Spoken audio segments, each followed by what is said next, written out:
¿Qué tal?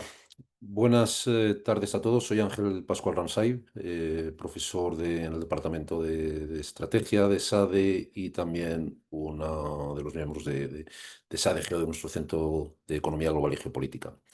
Bienvenidos a esta sesión sobre la nueva era de guerra geoeconómica, un tema que está en la palestra y sabemos que es algo que tiene a la gente hoy en día no solamente ocupada, sino también preocupada, y por tanto hemos pensado que era importante daros algunas pinceladas de cómo lo vemos en SADE y cómo creemos que puede impactar a nivel de empresa y a nivel de la economía y también, en cierta manera, qué podemos hacer al respecto, ¿no? Voy a hablar durante alrededor de 45 minutos con una presentación y después tendremos 15 minutos al final para preguntas, así que os invito a irlas poniendo en el chat y cuando termine mi charla, pues intentaré responder a todas las que pueda. Dejarme, por tanto, que suba mi presentación y comencemos. Eh,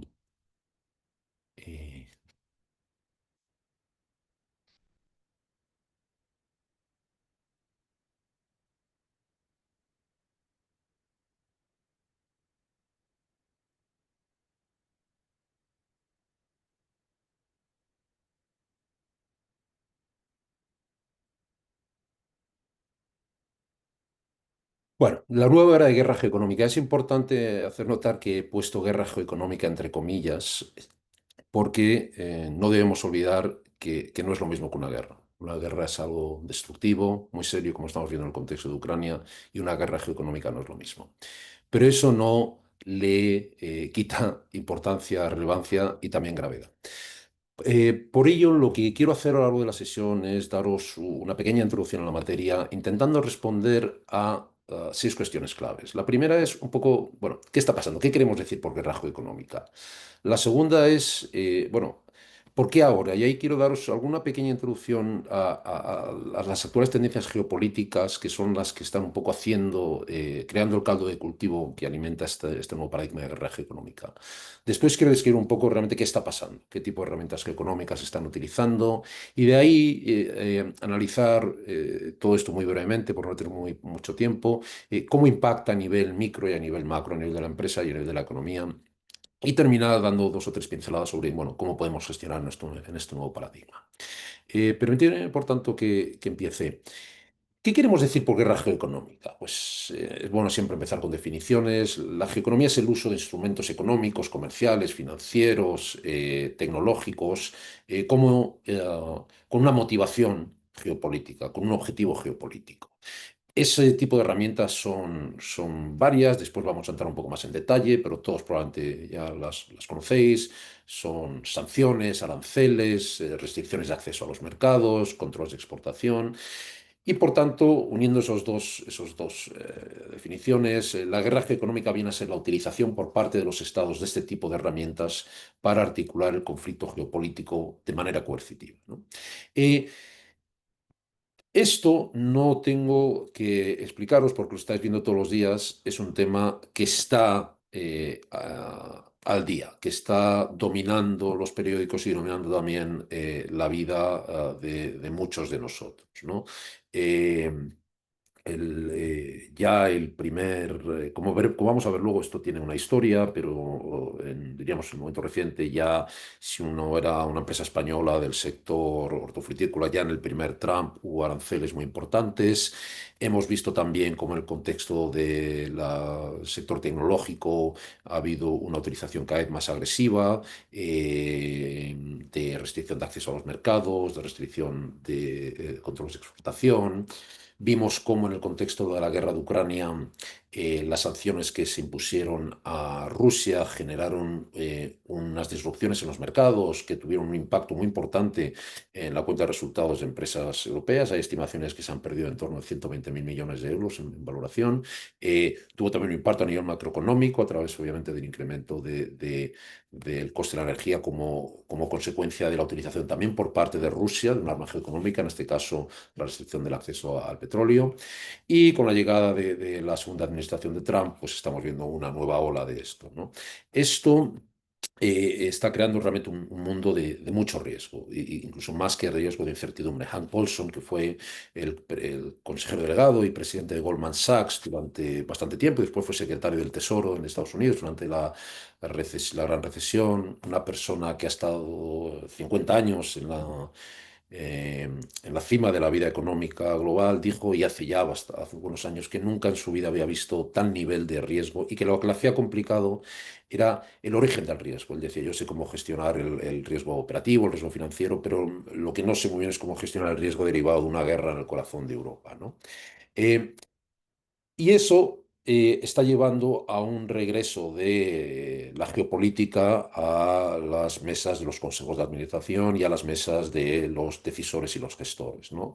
Porque el impacto está obviamente ahí, lo vemos en las valoraciones, lo vemos en muchos otros mecanismos, incluso más allá que lo que dicen los datos, las métricas, es importante también ver el sentimiento del mercado, ¿no? Ahí hay una gráfica que muestra el incremento exponencial que ha habido en el número de veces que referencias a geopolítica, conflicto geopolítico, aparecen en transcripciones de consejos de administración, ¿no? Y encuesta tras encuesta viene a mostrar dos cosas. Primero, que los gestores, los directivos dicen que estos temas geopolíticos les están impactando y segundo, que dicen que no saben muy bien cómo gestionarlo, ¿no? Eh, y esa impresión que tienen es verdad, porque ya sabemos que hay bastante evidencia empírica que muestra que estos eventos geopolíticos tienen un impacto real, negativo, medible y sostenido en el tiempo en diferentes métricas financieras, ¿no?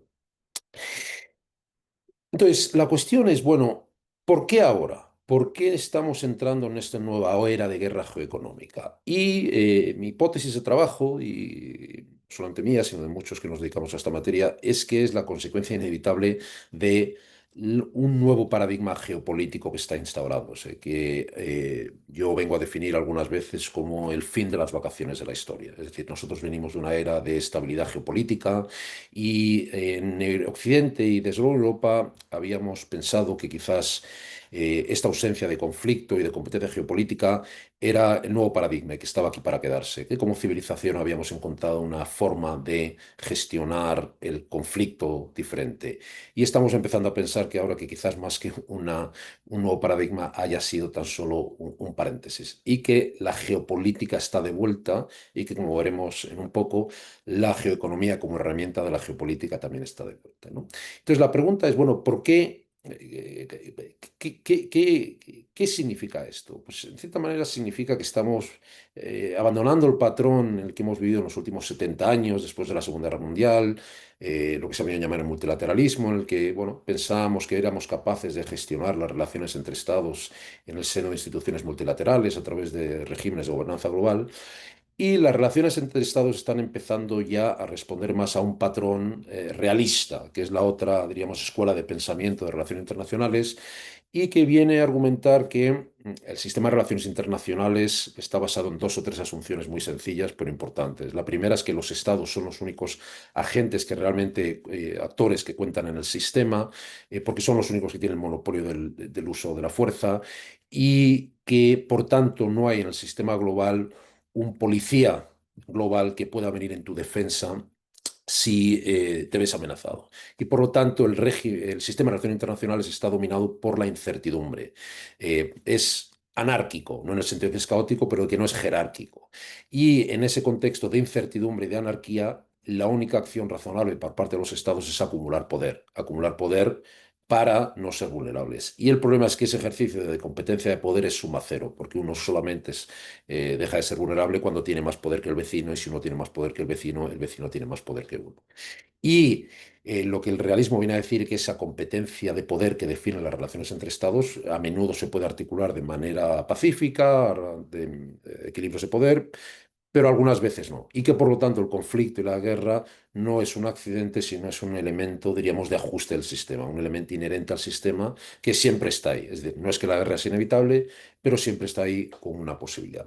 Y esto es muy importante para nuestra historia porque significa que si estamos entrando en un nuevo mundo en el que relaciones entre estados están dominadas por esta sensación de vulnerabilidad y la necesidad de asegurar la seguridad por parte de los estados, significa que el paradigma en el que hemos vivido en los últimos 40, 50, 60 años, donde primaba lo económico, donde primaba la prosperidad, donde el sector privado podía asumir con cierta, siendo razonables, que las acciones de los estados iban a ir orientadas a facilitar su labor, a crear entornos facilitadores del crecimiento, facilitadores de la inversión, etcétera. Ese mundo es el de ayer y probablemente ya no el de mañana y probablemente tampoco el de hoy. El de hoy es ya en un mundo en el que los estados, si ven que la prioridad entra en tensión con la seguridad, siempre van a priorizar la seguridad, a una costa de el crecimiento económico o de los intereses del sector privado. Y ese es un paradigma, un mundo nuevo al que gestores y directivos van a tener que empezar a acostumbrarse, ¿no? Y de hecho ya está aquí.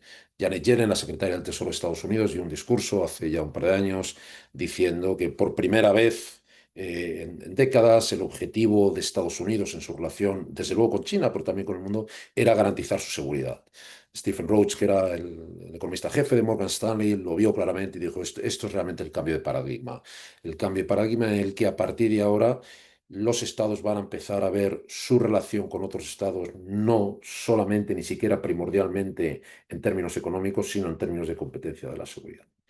Eh, y la cuestión, brevemente, es por qué. Y esto es importante explicarlo para explicar por qué este paradigma está aquí para quedarse, por qué no es una casualidad, por qué no es un accidente, por qué es probablemente equivocado esperar a que escampe de esta tormenta que parecemos que estar viviendo y pensar que vamos a retornar al mundo de ayer. Lo que está pasando es la consecuencia inevitable del gran fenómeno de nuestro tiempo, que es el crecimiento de las economías emergentes. ¿Por qué? Porque sabemos que a lo largo de la historia cuando las grandes potencias o países surgen económicamente, acumulan riqueza, y es lo que está pasando aquí, que hay más potencias que se están haciendo ricas, transforman esa riqueza económica en poder político y geopolítico, ¿no? Paul Kennedy, uno de los grandes historiadores del siglo XX, escribió un libro muy famoso argumentando esto y mostrando mucha evidencia empírica y mostrando cómo las potencias al enriquecerse utilizan diferentes mecanismos, la diplomacia, el poder blando, para acumular poder político y geopolítico. Pero una herramienta, un mecanismo obvio que utilizan es el incremento de su poder militar. Y es lo que estamos viendo, cómo al albur de ese crecimiento económico, países como China, como la India, como Turquía, también como Rusia, están incrementando su capacidad de limitar. Y eso a lo que nos lleva, eso a un mundo, no el mundo bipolar de la Guerra Fría, no al mundo unipolar de hace 30 20 años, sino a un mundo multipolar. Y ni siquiera realmente multipolar, porque es un mundo en el que la gobernanza global cada vez es más complicada, porque hoy en día cuando hay que cerrar un acuerdo global, tenemos que sentar a muchos países a la mesa, países muy diferentes entre sí, y lograr acuerdos globales entre una masa tan heterogénea es muy complejo. De ahí que estemos siendo incapaces realmente de lograr acuerdos globales en prácticamente ningún ámbito en los últimos 20 años. Si uno une a eso el retraimiento que ha habido de Estados Unidos después de tener 20, 30 años de guerras que tienen muy poco que mostrar tras ellas, lo que deriva es un mundo de vacío de poder, un mundo ni siquiera multipolar, pero apolar. Y eso es muy importante para nuestra historia porque sabemos que en mundos, en contextos históricos donde no hay un estabilizador hegemónico geopolítico, surgen los conflictos. Y es exactamente lo que estamos empezando a ver. Estamos empezando a ver que tenemos el mayor número de conflictos de la Segunda Guerra Mundial y que la naturaleza de los conflictos empieza también a cambiar, no solamente intraestatal, sino también es interestatal, ¿no? Eh, y esto es particularmente complejo y peligroso en un momento histórico como este, en el cual hay una potencia ascendente que está retando a una potencia establecida, ¿no? Tucídides ya hace 2000 años explicó por qué estas situaciones son muy complejas y la historia le ha dado la razón. En los últimos 500 años ha habido en torno a 16 casos donde ha habido una situación como la actual, donde una potencia establecida, en este caso Estados Unidos, está siendo retada por una potencia emergente y en 12 de esos casos el resultado ha sido una gran guerra. ¿Por qué? Pues Tucídides lo explicaba muy bien, decía, porque en estos contextos las nuevas potencias aspiran a la gloria, ¿no? Quieren, como tiene Estados Unidos, el estatus de superpotencia de verse seguros en su vecindario, ¿no? China ahora mismo no lo tiene, y está diciendo que lo quiere y que lo va a conseguir verse segura en su ámbito de influencia, en su esfera de influencia, por las buenas o si no lo conquistará por las malas, ¿no? Porque la pregunta que hacen ellos es razonable. Por si Estados Unidos se despertara y viera el mapa que os estoy enseñando, Estados Unidos rodeado de la Armada y de bases chinas lo permitiría, la respuesta es que no, ¿no? Lo mismo decía Tucídides con respecto al miedo. Las grandes potencias, cuando se ven vulnerables, responden. Y eso es en parte lo que está detrás de por qué Rusia ha respondido a la expansión de la OTAN hacia Oriente cuando se le dio en su día compromisos de que no fuera así. Eso no significa que la actuación de Rusia esté legitimada. Hay también otra parte de la verdad, que es el ejercicio de expansión imperial, etcétera. Pero a lo que yo quiero llamar la atención es que estos momentos de la historia son particularmente complicados por esta serie de dinámicas, ¿no?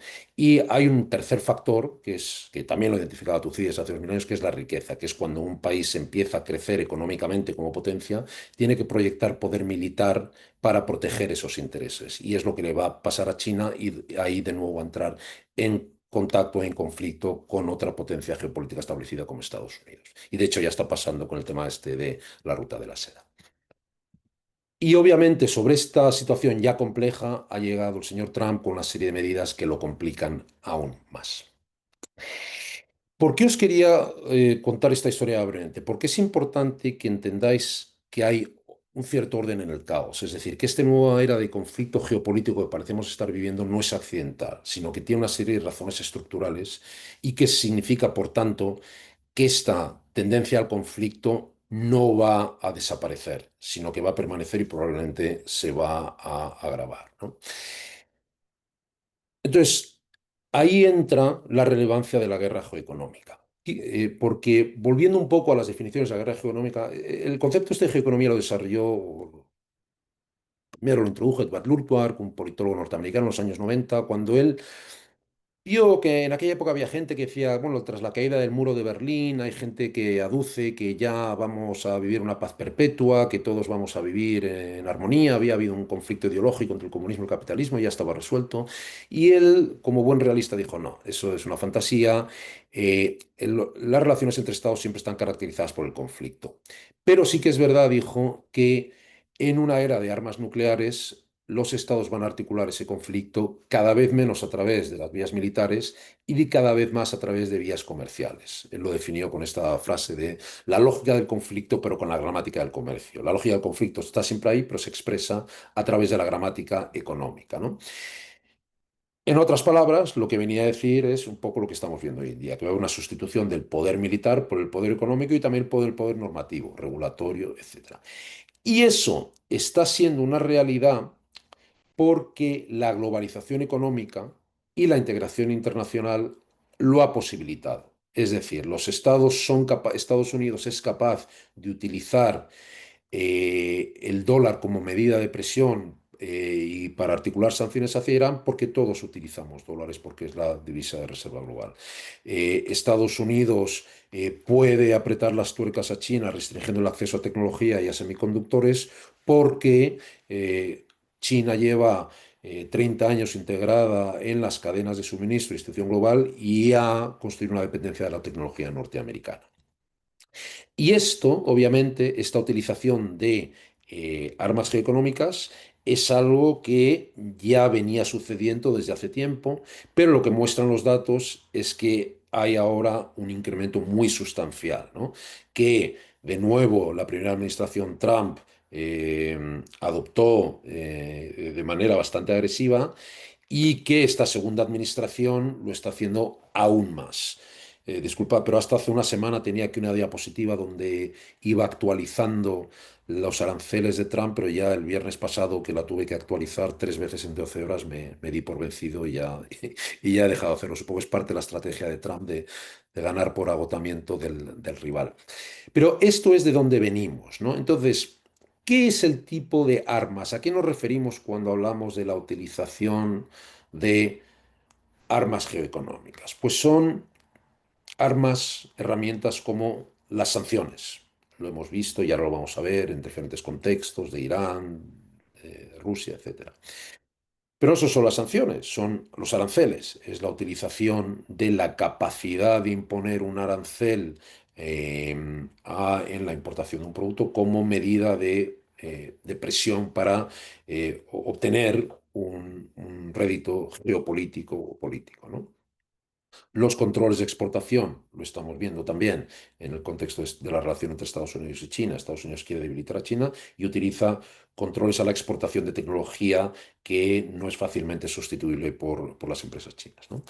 Limitaciones de acceso a mercados domésticos. De nuevo, lo hemos visto en el contexto de Estados Unidos, de Huawei, como Estados Unidos, sabiendo que el acceso a su mercado es una fuente de riqueza y casi necesario para muchas empresas, pues lo utiliza como arma, ¿no? La congelación de activos, incluidos, como hemos visto en el contexto de la guerra de Rusia, de Ucrania y Rusia, soberanos, la congelación de los activos del Banco Central ruso, ¿no?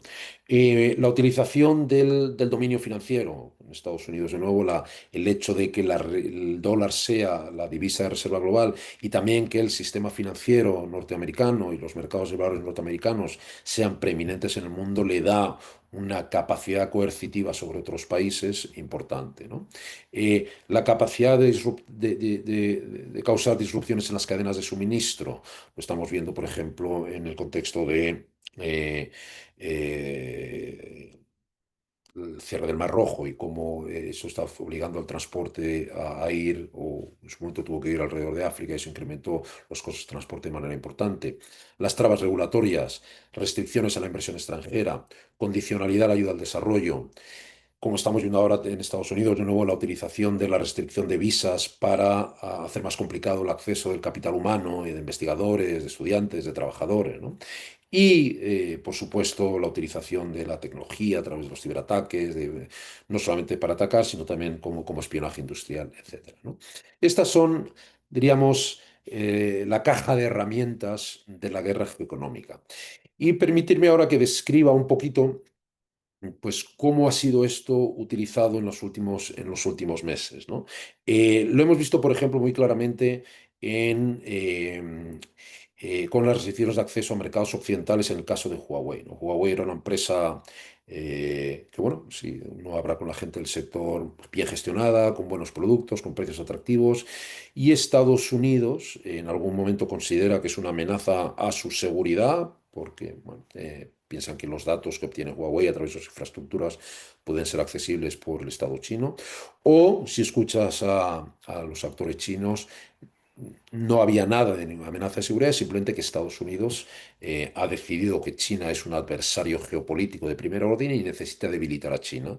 Y una forma de hacerlo es debilitando a sus grandes empresas y por lo tanto no va a permitir que una gran empresa como Huawei pueda monetizar su acceso al mercado norteamericano. Y por lo tanto, ya en tiempos del primer Trump, pero Biden continuó con ello, lo que se hizo fue impedir que Huawei pudiera operar en Estados Unidos, básicamente incluyéndola en el Entity List y otra serie de mecanismos que hacían imposible a empresas norteamericanas adquirir productos Huawei. Y al mismo tiempo a Huawei adquirir la tecnología que necesitaba para poder ofreciendo sus productos y sus servicios de manera eficiente y rentable, ¿no? Eh, las sanciones, obviamente, quizás el arma económica por excelencia, y lo hemos visto utilizado en muchos contextos. Se utilizó contra Venezuela y ha tenido un impacto muy serio en su industria petrolera. Eh, Quizás el caso de Irán es el caso más paradigmático porque hasta que en los años, a mediados a partir de 2010, hasta ese momento las sanciones a Irán y a otras potencias petrolíferas se habían aplicado en torno a, por ejemplo, embargos, pero eran muy difíciles de aplicar porque muchas veces consistía simplemente en bloqueos marítimos que no eran fácilmente sostenibles. Y con Irán, Estados Unidos inauguró una nueva estrategia mucho más efectiva, que fue la amenaza de utilización de sanciones contra bancos, primero norteamericanos, pero después también otros bancos no norteamericanos, para así evitar que el Estado iraní pudiera obtener pago por exportaciones del petróleo. Es decir, se utilizó el mercado financiero y la amenaza de sanciones a los agentes del mercado financiero, bancos, para ahogar económica y financieramente a Irán. Y eso, bueno, funcionó porque les llevó a la mesa de negociación que llevó al acuerdo nuclear con Irán en 2015, ¿no? Y hemos visto, obviamente, la utilización de las sanciones en el contexto de Rusia y medidas muy agresivas como por ejemplo la congelación de activos del Banco Central ruso, que era algo que realmente nunca se había hecho antes, con con una economía de entidad. Y también con las sanciones a numerosos, tanto personas jurídicas como personas físicas, ¿no? Em, Otro tipo de herramientas económicas son los controles tecnológicos, ¿no? Los controles en la exportación a tecnología o en el acceso de otras empresas u otros estados a tecnología. Y esto, si seguís los periódicos, lo estáis viendo día a día, como Estados Unidos está intentando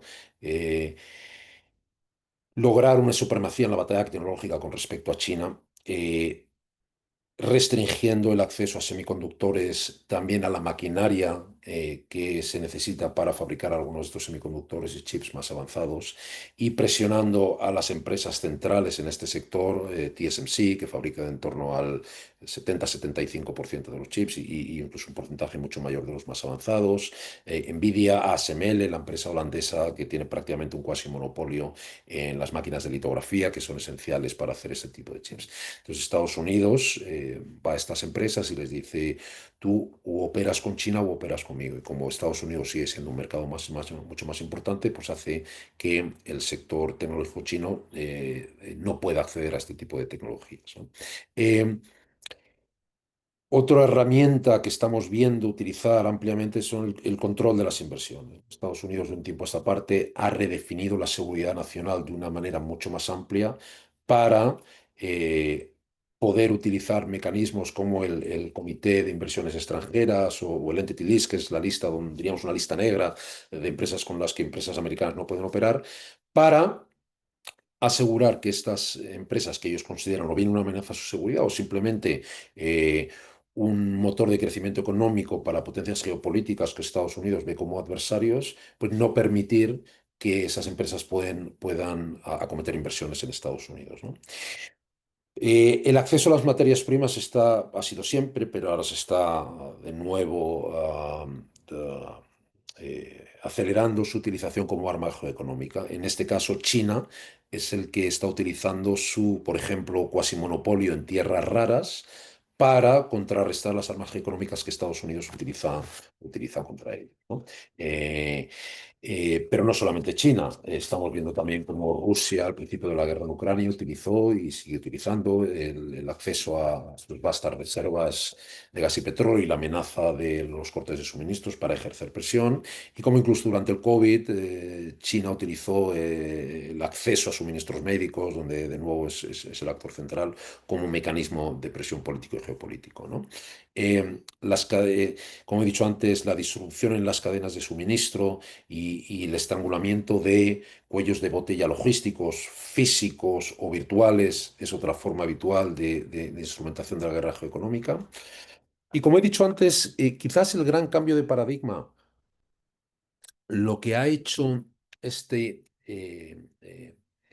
la utilización de armas geoeconómicas mucho más eficiente con respecto a lo que lo eran en los años 80, en los años 90, incluso la primera mitad del siglo XXI, es la utilización del sector financiero como arma económica, sobre todo por parte de Estados Unidos, aprovechando el hecho de que el dólar sea la reserva global y que en cierta manera todo el mundo necesite tener acceso a dólares y por lo tanto al sistema financiero norteamericano. Eso le da una palanca inmensa a Estados Unidos para, ejerciendo presión sobre entidades financieras, es decir, o, o dejas de aceptar pagos de estos bancos de estos países a los que quiero presionar, o no vas a poder acceder al mercado financiero norteamericano. Y eso obviamente es una amenaza existencial. Entonces, esa utilización de de mecanismos financieros es realmente un cambio paradigmático en esta guerra geoeconómica. Como lo ha sido también la disrupción en los medios de pagos. Una de las cosas más dramáticas que se hizo como sanción, como arma geoeconómica contra Rusia fue excluirles de SWIFT, de la plataforma de pagos, con lo cual se cortó la posibilidad de sus empresas de recibir pagos, de hacer pagos, de servir deuda, etcétera, ¿no? La transición energética es otro ámbito donde la geoeconomía está siendo obviamente utilizada, ¿no? Tanto la restricción a las materias primas que se necesitan como a los productos y a las tecnologías, ¿no?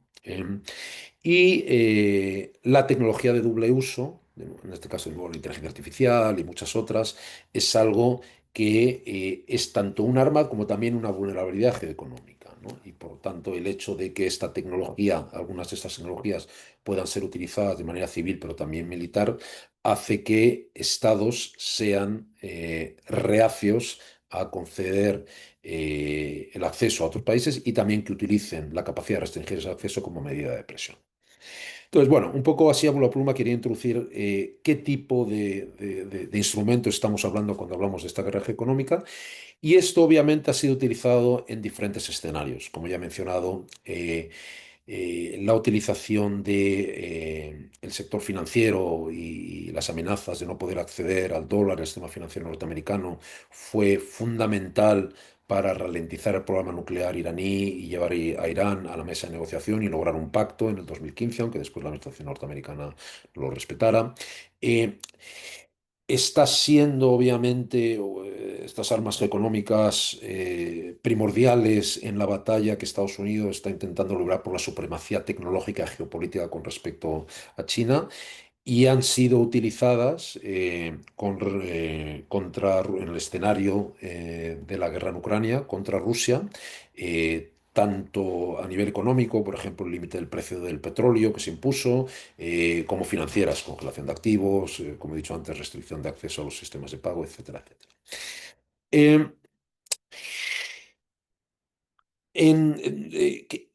quiero ya, para ir terminando, decir, bueno, ¿qué impacto tiene esto? Esto es un poco la realidad que vivimos. ¿Qué relevancia tiene esto para la economía de la empresa? Bueno, pues no os tengo que explicar que tiene un impacto importante. Tiene un impacto a nivel micro, a nivel de la empresa. Te puede afectar directamente, como obviamente han sufrido ya muchas empresas, pero no tienes que ser, diríamos, sujeto directo para que te afecte. Inditex había hecho de Rusia uno de su principal mercado de crecimiento exterior hasta el año 2019 y con las sanciones que se impusieron a sus proveedores, a los bancos con los que operaba, al final hicieron su modelo de negocio en Rusia inviable y tuvo que salir con una pérdida estimada de 2.000 millones de euros de valoración, ¿no? Y eso ocurrió aunque Inditex no fuera sujeto de ninguna acción, ¿no? Pero esto cada vez va a ser más habitual en el que uno se ve afectado indirectamente en una especie de fuego cruzado, ¿no? Y eso va a llevar incluso a su máxima expresión cuando las empresas no sean simplemente víctimas pasivas, sino sean requeridas por sus estados para ser instrumentos proactivos de sus necesidades o intereses de seguridad, ¿no? Cuando Estados Unidos decide que quiere debilitar a Huawei, no solamente le restringe el acceso al mercado norteamericano, sino que coge el teléfono y llama a Alemania y llama al gobierno español y le dice, esta es una batalla entre el bien y el mal, entre China y Estados Unidos, y tú tienes que decir si estás conmigo o contra mí, y tienes que estar conmigo porque sigues dependiendo más de mí que de ti, y por lo tanto tú le vas a decir a tu operador de telecomunicaciones que deje de comprar equipamiento de Huawei. Y eso, pues a lo mejor para Movistar es un problema de primer orden, pero lo tiene que hacer, porque cada vez más vamos a estar en este paradigma en el que los estados van a obligar en esta dinámica geoeconómica a, a las empresas a ser mecanismos de articulación de esta batalla geoeconómica. Pero tiene obviamente también un impacto a nivel macro. Y ese impacto es que está empezando a fragmentar seriamente la economía global, ¿no? Rajun Rajan, que es catedrático en la Universidad de Chicago y fue antes el gobernador de la Reserva Federal India, habla de armas de destrucción masiva. ¿Por qué? Porque estas medidas geoeconómicas pueden ser necesarias porque no tenemos otra opción. Cuando Hitler invade Polonia en el año 39 le mandamos los tanques, pero cuando Rusia invade Ucrania en el año 22 no podemos enviar los tanques, le imponemos sanciones. A lo mejor algo había que hacer, pero eso no significa que sea gratis. Tiene un coste, ¿no? Cuando se congelan los activos del Banco Central de Rusia, China y India y Brasil se están fijando. Y eso es un problema porque sabemos que el sistema de comercio global está posibilitado por el sistema de reservas de los bancos centrales y otros. Y si los estados empiezan a ver que esas reservas son vulnerables, reducirán las reservas que tienen otros países y eso es un problema para el sistema de comercio internacional.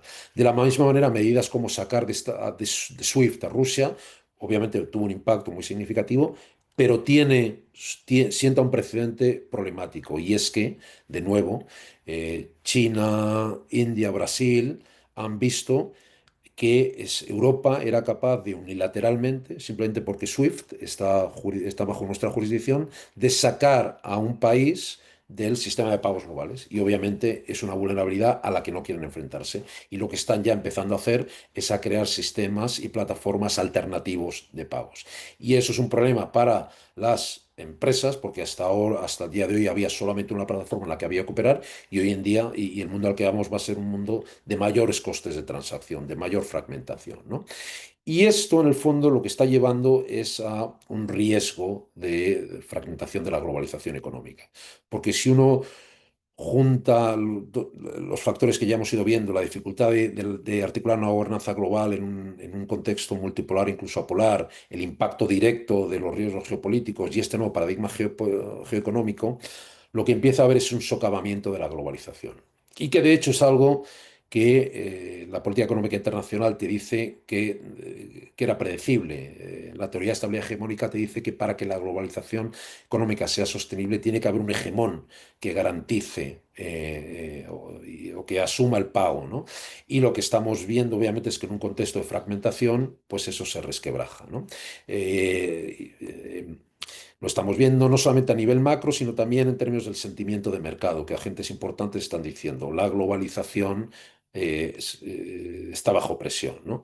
Eso no significa que la globalización vaya a revertirse necesariamente, pero que está reestructurándose probablemente más alineada con criterios geopolíticos. Vamos quizás a un contexto más de regionalización y de dominio de determinadas potencias geopolíticas sobre esas regiones. Aunque es importante hacer notar que la globalización no es irreversible y que en el pasado se ha revertido precisamente por este tipo de dinámicas, de conflictos geopolíticos, de nacionalismos económicos, etcétera, etcétera. Eh, entonces, para ir ya terminando, ¿qué podemos decir sobre la guerra económica? ¿Han funcionado las sanciones? ¿Funciona el paradigma este geoeconómico? Bueno, ha sido de cierta utilidad, obligó a Irán a ir a la mesa de negociaciones, ha dañado la economía rusa ante esa agresión imperial hacia Ucrania, pero lo que también es cierto es que no ha tenido el impacto que algunas veces se aduce, ¿no? En el fondo no logró parar el programa nuclear iraní, no ha minado el avance tecnológico de China y tampoco ha asestado un golpe definitivo a la economía rusa, ¿no? Y, y lo que sí que es importante hacer notar es que si bien cuando hubo este primer ejercicio, diríamos, moderno de uso de sanciones contra Irán a partir de 2010, Estados Unidos logró que China, India eh, se unieran a ese esfuerzo. En este último episodio de sanciones contra Rusia, eso no ha pasado. Es decir, el sur global no se ha alineado. Y eso creo que es sintomático del mundo al que vamos. Y ahora quiero terminar un poco con esa idea. Pero creo que sí que es importante hacer notar que aunque las sanciones económicas no hayan sido del todo útiles, el contrafactual también hay que tenerlo en consideración. Si no hubiéramos tenido esas herramientas, ¿qué hubiéramos podido hacer? Y obviamente un conflicto militar es mucho más serio. Y no es casualidad que esta utilización más intensa de las armas económicas por parte de Estados Unidos haya venido precisamente tras 25 años de guerras militares en Irak y en Afganistán, que Estados Unidos ha tenido que asumir el coste, ¿no? Em, Entonces, ¿hacia dónde vamos? ¿Y qué podemos decir sobre qué nos ha enseñado esta, diríamos, fragmentación a la hora de imponer sanciones en el contexto de Rusia y de Ucrania, ¿no? Eh, pues vamos hacia un mundo en el que la globalización en la que hemos vivido en los últimos 20 30 años es difícilmente compatible con esta creciente competencia geopolítica, ¿no? Eh, y esto está empezando a hacer que muchas empresas y estados estén empezando a tomar medidas ya para corregir esas vulnerabilidades a las que nos ha expuesto este nuevo mundo de competencia geopolítica y globalización, ¿no? Y en cierta manera estamos transitando de un mundo dominado por la lógica, esta de win-win de la globalización, a un mundo más de suma cero de confrontación económica y tecnológica. Y dejarme un poco que lo resuma con esta idea mía del trilema de la seguridad económica, ¿no? Y la idea es que tenemos estos tres factores en el sistema, pero realmente solamente podemos tener dos al mismo tiempo. Durante la Guerra Fría tuvimos un contexto de competencia geopolítica, obviamente, entre la Unión Soviética y el bloque occidental, pero aún así los estados tenían la sensación de tener seguridad económica. ¿Por qué? Porque estos dos bloques no tenían una interdependencia económica y por lo tanto no eran vulnerables el uno al otro. No había una posibilidad de que un bloque utilizara herramientas económicas para atacar geopolíticamente al otro, porque simplemente no estaban expuestos el uno al otro. Cuando cayó la Unión Soviética transitamos a la época de la hiperglobalización, ¿no? Y ahí de nuevo había una cierta seguridad económica que fue compatible con la globalización económica, pero porque no había competencia geopolítica. Y por lo tanto, aquellos hacia los que nos habíamos abierto económicamente no tenían una pretensión, una intención de utilizar esa apertura para hacernos daño. Pero el mundo en el que estamos ahora es un mundo en el que, como he descrito hasta ahora, y por eso quería hacer al principio ese esfuerzo de escribir un poco, de describir la realidad geopolítica y la vuelta al realismo, estamos en un mundo donde la competencia geopolítica está de vuelta, no es una opción, está de vuelta. Y donde los estados obviamente necesitan tener seguridad, y la seguridad económica es una parte de eso. Y por lo tanto, la globalización económica está empezando a ser vista necesariamente como una fuente de vulnerabilidad. Porque ahora sí, estos adversarios geopolíticos tienen la posibilidad de utilizar esta apertura para generar inseguridad económica. Estados Unidos puede utilizar el dólar y restringir el acceso al dólar para presionar a Irán porque Irán es parte, en cierta manera, de la economía global y necesita el acceso al sistema financiero global para monetizar la venta de sus recursos naturales. Estados Unidos puede utilizar armas económicas como la restricción al acceso tecnológico con respecto a China, porque China lleva 30 años abriéndose a la economía global y a Estados Unidos. Y mi hipótesis de trabajo es que esto no es sostenible.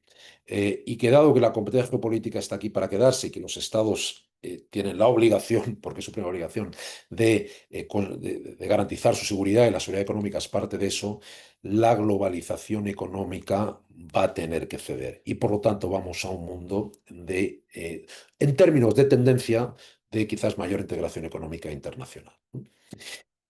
En resumen, ¿por qué importa la geopolítica?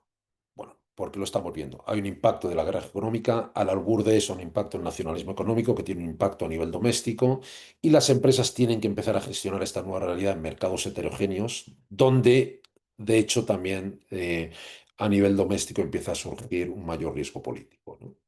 Y dejarme terminar en un minuto con decir, bueno, ¿qué podemos hacer para un poco gestionar este nuevo mundo? Pues hay muchas cosas que se pueden hacer, no tenemos tiempo, pero dejarme que os dé cuatro pinceladas. La primera es que tenemos que transitar de una forma de concebir la estrategia puramente market-centric, dominada solamente por elementos de mercado, a modelos que incorporen todos estos factores del entorno, incluido las variables geopolíticas. Es decir, cuando vosotros ahora os sentéis a hacer el plan estratégico para los próximos 5 años de vuestra empresa, ya tenéis que entender que no vale simplemente con mirar al producto, a la estrategia de precios, a la estrategia de distribución. Tenéis que incorporar cómo estos estos elementos, incluidos los temas geopolíticos y geoeconómicos, os van a afectar, ¿no?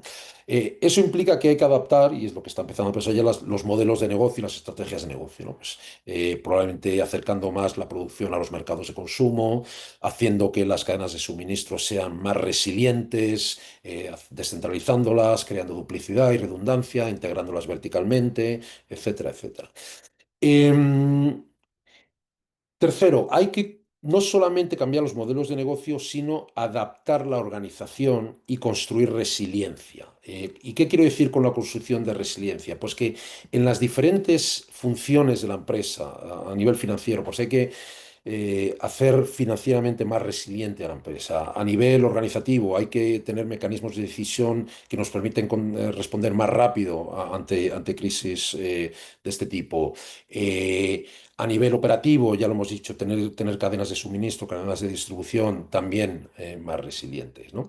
Y por último, hay que desarrollar capacidades internas para identificar estos riesgos, evaluar las implicaciones y mitigar en la medida de lo posible su impacto. Y ahí hay toda una serie de factores que si venís a algún curso en ESADE, pues os podemos enseñar a utilizar, desde la utilización de bueno, herramientas de forecasting, incluido con nuevas tecnologías, desarrollo de escenarios y, por supuesto, capacidades como lobby, la diplomacia empresarial, y cada vez más yo creo que va a ser necesario profesionalizar esta función del análisis de riesgo político, geopolítico y geoeconómico para intentar entender cómo va a afectar a la empresa. Termino. ¿Hacia dónde vamos? Pues vamos a un mundo diferente. La globalización comenzó con la idea de que nos iba a hacer todo, a todos más ricos y también más seguros porque nos iba a integrar y nos iba a hacer interdependientes. Pata ha conseguido lo primero, pero quizás menos lo segundo, ¿no? Y estas potencias emergentes, Rusia, China, están haciendo lo que también hemos hecho las potencias occidentales, que utilizar su enriquecimiento para hacerse más seguros. Y una forma de hacerse más seguros es proyectar su poder geopolítico con herramientas económicas, ¿no? Si un poco mis hipótesis de trabajo son correctas, los estados van y ya están a tomar medidas para empezar a reducir estas vulnerabilidades, lo cual probablemente nos hace ir hacia un mundo quizás globalmente menos integrado.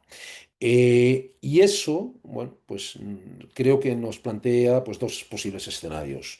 Un escenario más optimista, en el que habrá una menor integración económica, pagaremos el precio económico de menor eficiencia, una asignación menos eficiente de los recursos y menos crecimiento, y quizás yendo a un mundo más dividido en bloques económicos definidos por criterios geopolíticos, pero en equilibrio y en paz.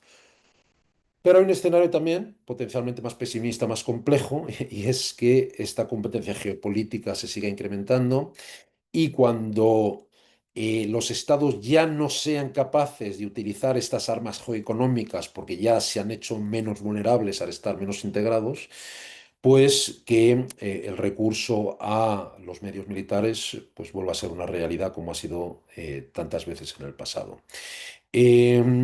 Con esto termino. Os voy a dejar la presentación, así que ya la podéis mirar en vuestro tiempo. Pero quería dejaros por lo menos estos últimos 10-12 minutos para contestar las preguntas que pudierais tener. Muchas gracias. A ver.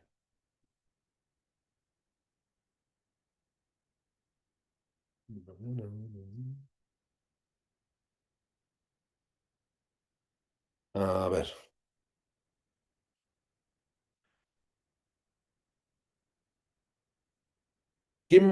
¿Qué armas geoeconómicas puede poner en marcha Europa o España? Me pregunta Sara.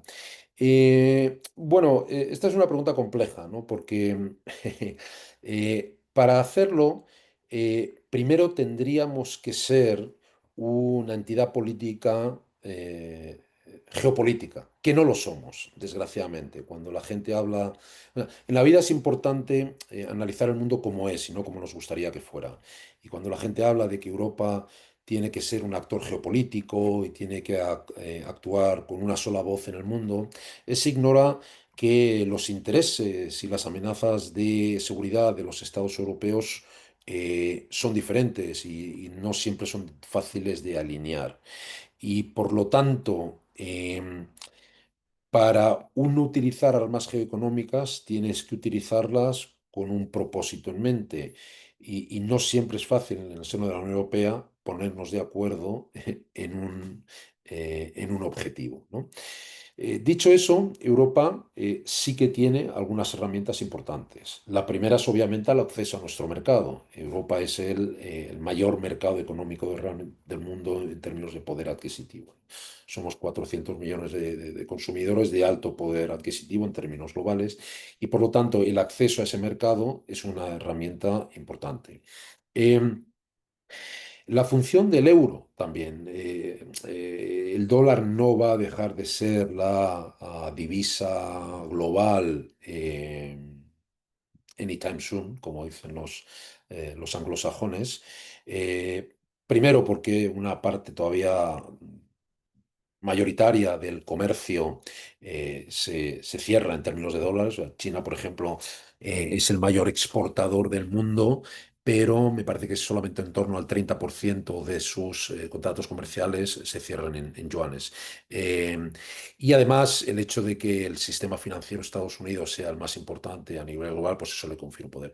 Pero sí que es verdad que el euro es una divisa anclada por unos estados donde hay seguridad jurídica y donde hay una cierta prosperidad. Y por lo tanto, es cada vez más atractivo a inversores foráneos y por lo tanto nuestra capacidad de utilizarlo como herramienta en términos de restringir el acceso al euro, como han hecho los norteamericanos, pues puede tener también su utilidad, ¿no? Y habría algunas otras, pero permítame que avance porque hay varias preguntas y quiero intentar responder por lo menos algunas, ¿no? Daniel me pregunta si veo posible que la teoría del gran desacoplamiento tecnológico, económico y financiero entre Occidente y China con sus aliados llegue a ocurrir. Bueno, en cierta manera ya está ocurriendo, ya está ocurriendo.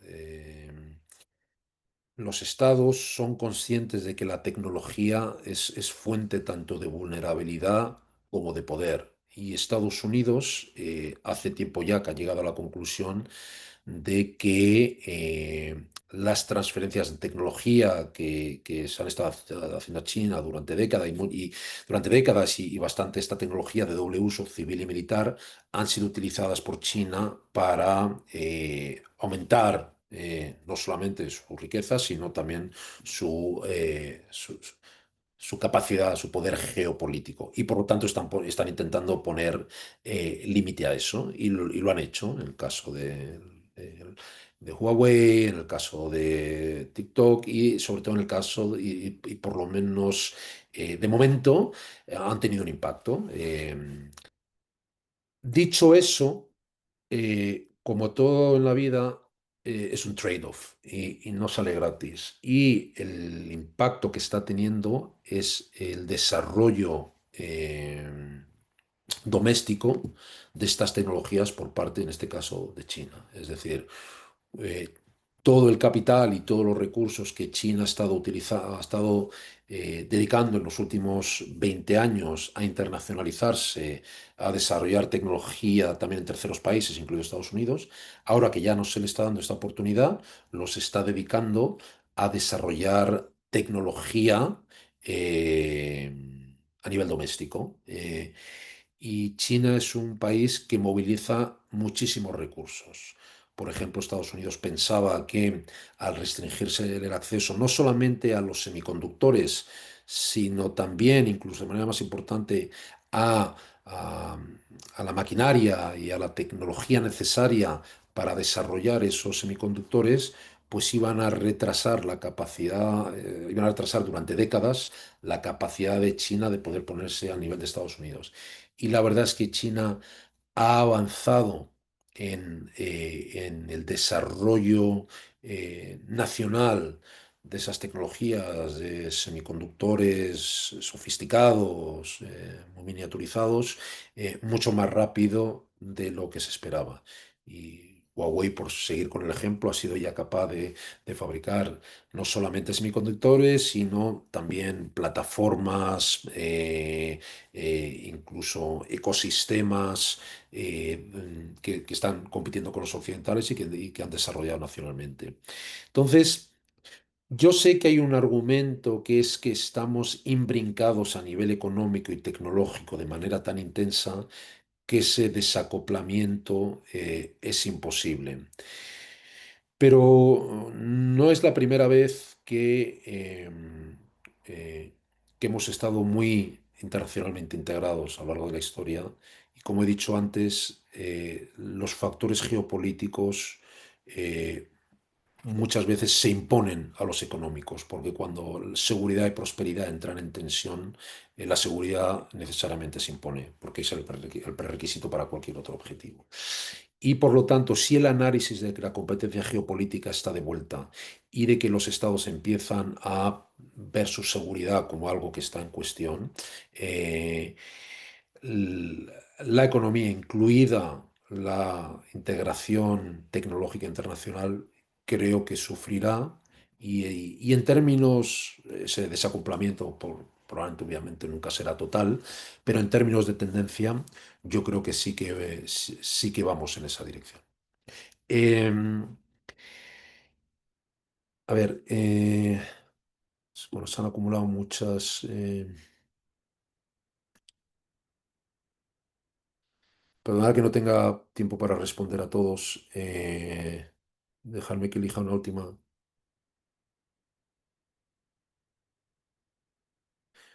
David Francés me dice, las empresas deberían invertir o retrasar en espera de los acuerdos de aranceles. ¿Por qué las tensiones de la guerra no están afectando al precio del petróleo si este se paga en dólares y se está debilitando? Bueno, ahí hay dos preguntas en una, muy rápidamente. Eh, eh, el tema de los aranceles de Estados Unidos está, yo he pasado ahora algo de tiempo en Estados Unidos y es algo donde hay muchísima incertidumbre, mucha incertidumbre. Yo creo que ni siquiera las personas más que están más cerca de los decisores saben muy bien lo que va a pasar. Yo creo que a nivel estructural lo que sí que es verdad es que Trump se ve como una persona profundamente transformadora, que tiende a ver las relaciones económicas internacionales en términos transaccionales de suma cero y que, por lo tanto, la utilización de aranceles no es solamente una cuestión de táctica negociadora, sino que yo creo que hay un fondo ideológico real y que, por lo tanto, la utilización el nivel en el que va a quedar es difícil de predecir, pero no creo que vamos a ir al nivel de aranceles que teníamos antes de Trump, ¿no? Eh,